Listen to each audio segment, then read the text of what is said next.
তুললেন না ছবি তুললেন কি একটা হ্যাঁ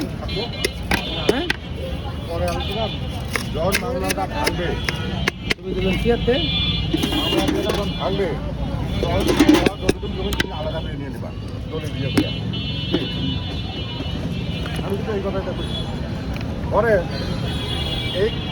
ওই করে ও টাকা দিছে 5,000 টাকা দিছে কালুবেলা ওরে আমার কিন্তু 12,000 টাকা দেওয়া লাগবে আমাদের 40-50 কিছু যায় ঠিক আছে আমি বলছি যে ও আমার কাছে আমি নিজে মুখে গেলাম ভাই আমার 12,000 টাকা দিচ্ছে করুক করুক মামা অসুবিধা নেই আমার কিন্তু 50 কিছু যায় আমার 12,000 টাকা কাটে এলাম ঠিক 50 টাকা দরকার না আমার 50 গেছে কারণ আমি কিন্তু উপরে ভাই আমার কাছে টাকা পয়সা নাই তাহলে আমি আমার পুরো 12,000 টাকা ঠিক আমি যদি দৌড়ে ধরে এটা পানি করবো দুটো আসলে করবো এটা উঠে ধরতে গেলেও তুমি পারবা না এটা মামলার সাথে আসিলেন না ওটা হঠাৎ করে